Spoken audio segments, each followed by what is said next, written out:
How would you discuss the importance of civil disobedience with a partyarchy libertarian? Can you give me like a one sentence, what's a partyarchy libertarian? I kind of lost. Absolutely. It's okay. So a partyarchy libertarian would support the end result of dismantling the state, but the means of dismantling the state would be through political power, such as voting in libertarians into office and then letting those libertarians sign or not sign legislation that dismantles the state.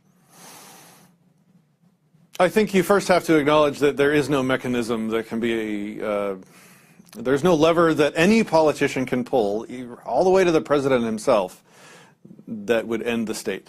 That lever literally does not exist. The most you could ever get is a reduction in this or a little less of that. And I think if you look at history at all attempts at some kind of incremental reduction in government have been an utter failure. And we can go back to Rothbard. Rothbard did an amazing analysis of the success of the Marxists and socialists over the last 30 years. Who's been more successful, the conservatives or the socialists? I think our society has pretty much in every possible metric moved towards socialism over the past 30 years. And so he examined why that was and the levers that they're trying to pull. And it has nothing really to do with winning office and pulling levers. It has everything to do with standing on what they consider their principle. You have the right. They don't say, elect so-and-so so he can go in and give us, free medical care. They say you have the right to medical care. And anybody that tells you don't have that right is evil. They speak the language of ethics and principle, and then people follow that. And I think that's what libertarians need to do a lot more of, because this is the problem with Kokesh's campaign and the same problem with mine before I changed to the Declaration of Individual Independence. As libertarians, we should not be telling people that the way to achieve freedom is to vote. Voting is a meaningless, immoral, invalid process to decide who controls you. Because it lacks consent. Whether or not you vote, the system will control you. That means it lacks consent. That makes voting, at best, just like sullying yourself by playing an immoral game. And if you believe in, if you agree with Mises and with the most basic libertarian idea that you are responsible for the effects of your actions. You own your body, and the things that you use your resources to achieve, you also own. You own the effects of your actions. If you choose to take positive action in the world in the form of a vote, if you choose to use your human action to assist a politician in winning power over other people, invalid power, but power nonetheless, then you are responsible for the effects of that action, at least to some degree. That makes you culpable for the effects of your vote. And a lot of people call, voting as violence is a dangerous leftist idea, Adam Kokesh. It's just owning the effects of your actions. If you take actions in the world and those actions have effects, real world effects on people's lives, and if those effects are evil, if you're violating people's consent, if the effects of your actions are violating people's consent, you are partially, if not completely, culpable for that crime. So if voting violates people's consent and you took the positive action of voting, you're partially culpable for that as well. So, therefore, who is safe to vote for? I don't know of anyone. I didn't vote on because I was scared. There's no one safe to vote for that won't violate morality. Because if I vote for Trump to keep Hillary out, well, Trump has bombed a lot of children. Well, you know all the stuff he's doing. People are literally culpable for helping that happen. Granted, they're not culpable for helping Hillary's evil happen, but they are culpable for helping Trump's evil from happening. So, is it even possible? Is there even an option to vote for that doesn't make you culpable for some crime? And that's what I'm trying to do with my Not Governor campaign. I'm trying to see if it's even possible to provide people an option that violates no one's consent. Because if you can't find a non-consent violating option, please don't vote. Don't make yourself culpable, co-conspirator to those crimes, especially not while calling yourself a libertarian. That's self-contradictory, or you become a hypocrite. Oh, we believe in not violating anyone's consent, but I'm going to vote for this politician who is actually going to violate a bunch of people's consent. Did that answer your question? Partially. Well, ask what I missed, and I'll try again. Sorry. I'll add a little bit and reiterate. I think everything was great for discussion. So if one of my friends wants a service and I refer a company to do that service for them, then that company does a terrible job. I'm at least partially responsible for referring that company to my friend in the eyes of my friend. So I can understand where you're coming from whenever you say that people that vote for bad politicians that are using force and things of that nature, then they are at least partially responsible. So considering that there is no lever in government to abolish government, then would you say that civil disobedience is pertinent to dismantle the state? Yeah, I think people have recently said, and you can check out my Larkin interview for a discussion on this. Some people have said, but politics, it is possible to get some measure of freedom using the political process. And they used weed legalization as an example of that.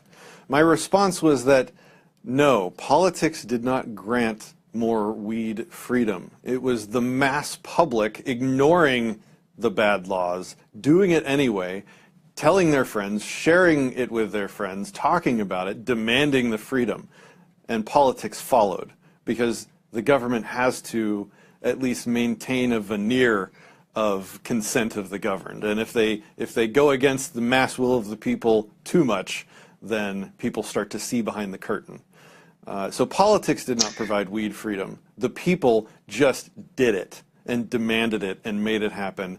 And the political ruling class, said, oh, okay, well, we better do this. Just like with alcohol prohibition. So is there any size of civil disobedience that is not impacting? So I'll give you an example of something I think I understood correctly today. It seems so minute that it just, I couldn't have read it right. But it is, from what I understand, people are marching or walking without shoes on, without flip-flops on. They're doing it barefoot. I think it's called the Barefoot March. And they're doing it because it's a crime to drive a car without sandals or shoes of any form on the feet. The reasoning behind that is because the brake pads, the brake pedal can get really, really hot and cause an accident if you can't press the brakes. That's the statist logic behind that law.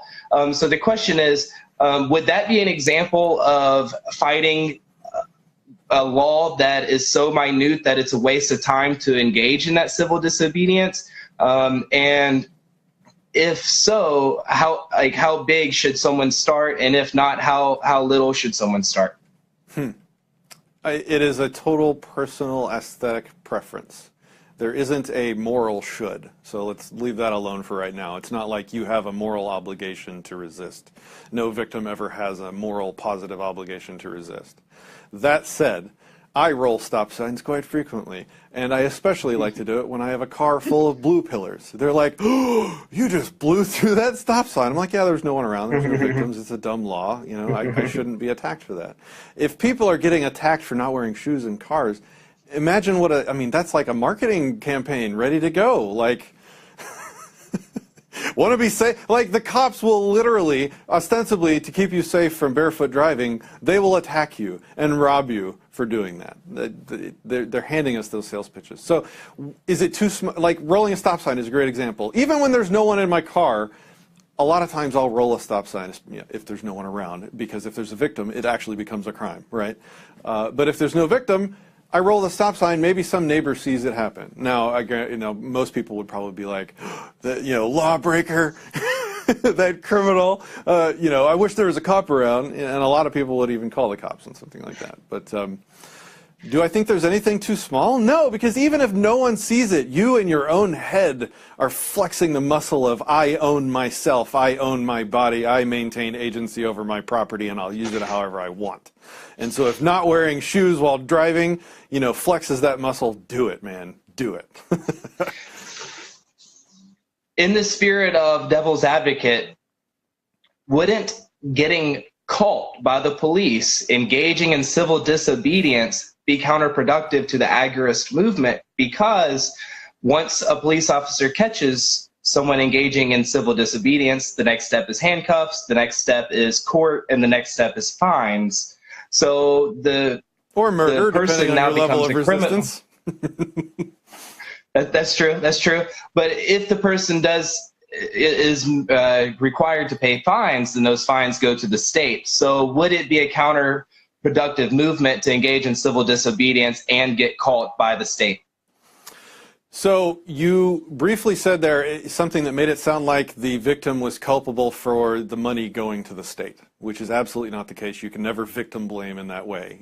An example of that scenario would be if you own a dark alleyway and you have the right to walk down your dark alleyway, it's yours, and you get robbed, and they take your money and go do awful things with it. You're absolutely in no way culpable for the crimes of that thief. Day two. It's still your alley. You still have a right to walk down that alley. It's yours. Same thief shows up, robs you again. You are still not culpable for those crimes because it's your property. You have a right to do that. So if barefoot driving is absolutely something you have a right to do, and that's just another way of saying no one has the right to use force to stop you, then you're never culpable for the crimes of the state when they choose to rob you for that. Now, practically, is it good? Like Adam Kokesh marched in Washington, D.C. with a shotgun and had his house raided and did a lot of prison time, which removed him from the activist community for quite some time behind that. And during that time, he was pretty much ineffective as an activist. Larkin Rose spent a year in prison for resisting theft in the form of taxes by the government. During that year, he was basically invisible and not really effective as an activist, I would argue. Some people might disagree. So it's a personal decision. How do you want to resist? How much are you willing to risk? Is what you're risking really worth it? Is it practical? What's the most effective way? I think these are really personal case-by-case decisions that you kind of have to make for yourself. I think this is interesting because this conversation somewhat turned into a class for civil disobedience. We're not necessarily telling people specifically where to disobey and how to disobey, but it's good to have these discussions because people can hear that we are weighing our responsibilities with our possible outcomes and what is important to us. And I think it's good for people to hear that we have inner measuring mechanisms to decide what's best for us and our community and how to engage in civil disobedience most effectively. Before I continue to the next, though, do you have anything else you want to add about civil disobedience? I would just say, a great thought experiment is always to try out the other extreme. So we're talking about the smallest ways. Is it practical in these tiny ways to be an activist? Well, what are some other extremes? What are the hugest ways you could technically consider, to be being an activist that might be so extreme that they would have instant, devastating repercussions, and would those be practical or worth it? So one extreme example would be consider the ethics of a traffic stop. You have a person using force, threatening you with deadly force if you escalate, to pull you over on the side of the road for a victimless crime. Ethically, are you in the right to use force to defend yourself against that person's initiation upon you? Absolutely. Ethically, you are. How much force can you use? As much as you need to defend your person or property. You know what I mean. You know what I'm saying. Now, is that response, which would certainly make news, likely end up in the immediate ending of your life, if not in the near future, is that activism on that scale effective? I don't think it is. I think it's counter-effective. I think it hurts the cause because the general public, the blue pillars, would see you as an extremist, and you would sully the name, the labels that you carry. Just like with the recent shooting After every shooting, everybody always goes and digs through them to try and figure out, were they a Democrat, were they a Republican, were they a communist? Like they always try and figure out what labels they operated under so that they could associate that deed with that label. And so while you would be ethically justified in using deadly force to defend yourself if necessary in a mere traffic stop, I think it would be an absolute bad form of activism. Just an interesting thought for you. Well, and just before we go on here, while we were talking about like how far should you take like the idea of driving barefoot, well, I just did a quick little Google search because I've heard about this exact thing before. Did you know that flimsy footwear in the UK causes 1.4 million close calls and accidents each year? So it's actually safer to drive barefoot. So it's actually practically, would you rather get a fine, or practically would you rather have a close call or get into a car wreck because you're using the wrong kind of footwear to drive, right? So that's something to consider as well, because not all of these laws are for your good, but sometimes it's actually to your detriment, right? Like, forcible disarmament, that might be to your detriment if something bad were to happen, right? So I just wanted to throw that out into the space as well. I'm glad you did. So you were discussing, Mr. Smith, about defending ourselves during a traffic stop and how that would be a very radical form of civil disobedience. And then there's the driving barefoot, which would be a much less radical form of civil disobedience. And it seems like you're saying that you can't go too small, but you can go too big, too radical, that wouldn't help the movement. Is there a way to more definitively draw the line between too big and just big enough? Like, no. Where would Goldilocks be? I don't think that's what I said, and if I did, I said it wrong. I said it's a personal choice. And I have preferences on what I think, and I have predictions on what I think will be the most effective activism and what will be, less effective or disaffective, or, opposite of effective. But it's a personal choice. And I will never victim blame. If you go off and defend your life in a traffic stop, I'll be like, well, that cop asked for it. It was a victimless crime. He shouldn't have done that. I will mourn your loss and wish you had done it differently, the same way I mourned Adam Kokesh's abduction and caging for what he did. Would I march in D.C. with a shotgun? No, because my personal judgment on the cost-benefit ratio on that act, you have to look at, okay, what benefit did Adam get out of that activism and a loss of a year of his life? I'm not sure he got enough out of it. So me personally, it's a personal judgment call. I probably won't be doing that particular path. Does that make sense? Absolutely. I love that your philosophy of individualism applies in every aspect, every question, every decision that would be made. It's up to the individual for them to judge a cost benefit and to make a decision from there.